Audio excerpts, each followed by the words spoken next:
बिस्मिल्लाहिर्रहमानिर्रहीम। आज का हमारा टॉपिक है गोजेस बैकवर्ड इंटरपोलेशन फार्मूला। प्रीवियस में हमने गोजेस फॉरवर्ड इंटरपोलेशन फार्मूला किया था। That's of F of X equals to Y not plus P del Y minus one plus P into P plus one. फिर इसमें पी माइनस वन ऐड करेंगे। Gauss's forward में क्या किया था हमने कि हमारे पास दो डिफरेंस थे वहाँ पे। एक तो वहाँ पे पहले माइनस था और उसके बाद प्लस की टर्म्स ऐड हो रही थी, यानी कि पी माइनस वन है तो फिर पी प्लस वन आता था, फिर पी माइनस टू ऐड होता था, फिर पी प्लस टू ऐड होता था। लेकिन बैकवर्ड में क्या है, प्लस का। ये आपने चीज़ याद रखनी, किसी तरह से न्यूटन्स बैकवर्ड में भी प्लस की टर्म्स थी और न्यूटन्स फॉरवर्ड में माइनस वाली टर्म्स थी। एक चीज़ होगी। दूसरा, गोजेस फॉरवर्ड में हमने वाई नॉट रिपीट किया था, फिर हर टर्म टू टाइम्स रिपीट हो रही थी। बट यहाँ पे क्या है, वाई नॉट सिर्फ एक मरतबा है, Y minus one minus two ये चीज़ें रिपीट हो रही हैं। बट जो फर्स्ट टर्म है ये सिंगल टर्म है। ठीक है, तो ये क्या अब एक दो मेन ट्रिक्स थी जो मैंने आपको बता दी। बाकी फॉरवर्ड में और बैकवर्ड में कोई खास डिफरेंस नहीं है। तो इसकी अगर हम बात करेंगे तो ये आएगा y not plus P del Y minus one, p into P plus one, फिर पी माइनस वन ऐड होगा, फिर p plus two, p minus two, आगे पी प्लस थ्री ऐड हो गई। बाकी सारी टर्म साथ साथ चलती जाएगी। और हमें पता है कि पी यहाँ पे क्या, x minus X not over H. इसकी डेरिवेटिव की तरफ जाए, डेरिवेशन की तरफ जाएं तो एफ ऑफ एक्स, ये हमारे पास जो फर्स्ट डेरिवेटिव है इसको तो हम एज इट रहेंगे। इसके जब सेकंड डेरिवेटिव लेना होगा उससे पहले हम क्या करते हैं कि यहाँ पे जो P into P plus one लिखा हुआ था, ये सारे टर्म्स पॉलिनोमियल्स लिखे हुए थे, इनको ओपन कर लेते हैं। तो p square plus p cube minus p square plus two p into p square minus one, p cube minus four p square minus one up to so on, ये चीज़ें चलेंगी। उसके बाद क्या आएगा कि हमने क्या किया कि फर्दर जो ये वाली टर्म्स अभी रह गई हैं इनको मजीद ओपन करेंगे। ओपन करने के बाद अब लेते हैं हम इसका डेरिवेटिव।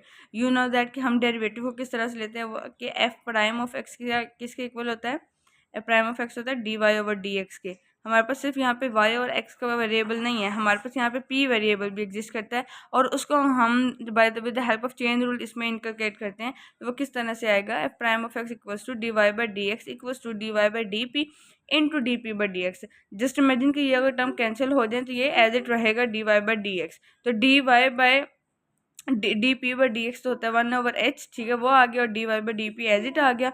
और यहाँ पे पी यू नो दैट कि X minus X not over H होता है। इसका मैं विद रिस्पेक्ट टू एक्स लूँगी तो that will be equals to one over h, और बाकी जो ये टर्म है जीरो हो जाएगा। तो ये क्या आएगा, one over H into one minus zero that is equals to one over H. तो D P over D X इसके इक्वल हो गया वन ओवर एच के। तो इसका फर्स्ट डेरिवेटिव क्या आएगा, अब हर टर्म के साथ तो वन ओवर एच आ गया।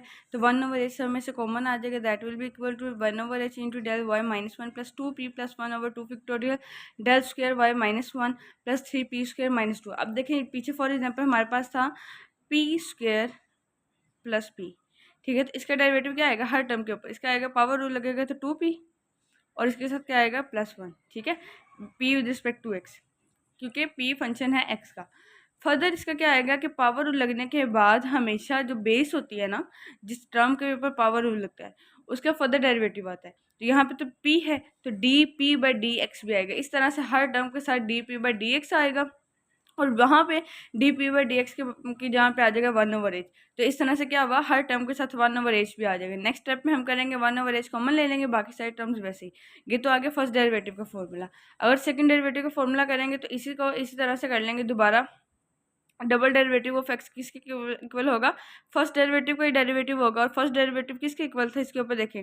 अब हम लेंगे इसका जैसे पावर रूल लेते हैं ना वैसे, तो इसका डेरिवेटिव फर्दर बेस का डेरिवेटिव तो क्या आएगा, D into F prime of x over D P into D P over x.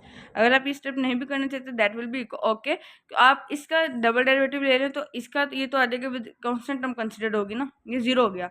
यहाँ पे आएगा two over two factorial del square Y minus one into D P over D X. ये आएगा six P minus zero over three factorial del cube Y minus two over P square, और sorry D P over D X into ये क्या आएगा four three twelve P square plus twelve P minus two over four factorial del की power four Y minus two into D P over D X. ये हर term को separately आप derivative लेंगे तो आपके पास टर्म आ जाएगी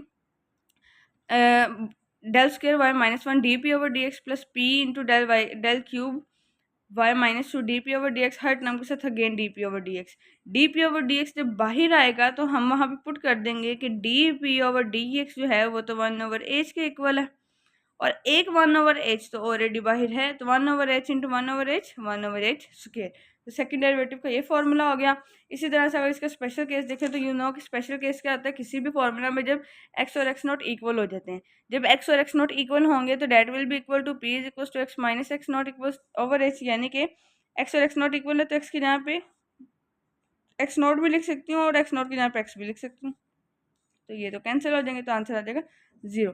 तो p 0 हो गया, तो आप फर्स्ट डेरिवेटिव में और सेकंड डेरिवेटिव में जहाँ जहाँ पे p है वहाँ पे 0 पुट कर दे, आपका फर्स्ट डेरिवेटिव और सेकंड डेरिवेटिव स्पेशल केस के लिहाज से रिड्यूस हो जाएगा, and that will be equal to 1/h del y minus 1 plus 1/2 factorial del square y minus 1 minus 1/3 factorial del cube y minus 2 minus 2/4 factorial del की power 4y minus 2 plus 4/5 factorial del की power 5y minus 3 plus up to so on। और double derivative 1/h square del square y minus 1 minus 1/12 del की power 4 y minus 2 plus up to so on। यहाँ पे मैं आपको एक trick देती जाऊँ आपको, इन माय ओपिनियन, कि अगर आपको इन सारी Newton forward, Newton backward, Gauss's forward, Gauss's backward, Stirling, आगे आएगा बेसल, लैग्रांज, ये जितनी भी हम न्यूमेरिकल एनालिसिस 1 में पढ़ चुके हैं, अगर इनके सिंपल फार्मूलाज आपको आते हैं, you don't have to memorise first and second derivative formulas. आपकी बस स्पीड इतनी अच्छी होनी चाहिए कि आप उन जनरल फार्मूलाज को पेपर में बैठ के रफ वर्क में लिखें, उसका फर्स्ट डेरिवेटिव निकाल के फार्मूला बना लें और सेकंड डेरिवेटिव निकाल के फार्मूला बना लें। अदरवाइज अगर आप देखें, अब इस टोटली अप टू यू, अगर आप इस तरह से फर्स्ट डेरिवेटिव सेकंड डेरिवेटिव हर फार्मूला के 3-3 यानी सिंपल फर्स्ट डेरिवेटिव और सेकंड डेरिवेटिव 3-3 फार्मूलाज याद करने बैठेंगे तो आपके पास बहुत डाटा हो जाएगा याद करने को, रिमेंबर रखने को। तो you just have to be active कि ताकि आप सिंपल फार्मूला लें, उससे फर्स्ट और सेकंड डेरिवेटिव का formula on the spot exam में जनरेट करें और आप उसको अप्लाई कर दें। अब नेक्स्ट वीडियो में मैं बेसल इक्वेशन करवाऊंगी और बेसल के रिलेटेड मैं आपको एक डेफिनेशन वो एग्जाम्पल करवाऊंगी, ठीक है। और उस एग्जाम्पल के साथ मैं स्टिरलिंग फार्मूला, मैंने आपको उस वीडियो में बात की थी कि स्टिरलिंग इंटरपोलेशन फार्मूला की एग्जाम्पल भी मैं आपको उसी में करवा दूंगी। तो अब हम नेक्स्ट वीडियो में मिलते हैं इंशाल्लाह बेसल इंटरपोलेशन फार्मूला की डेरिवेशन के साथ।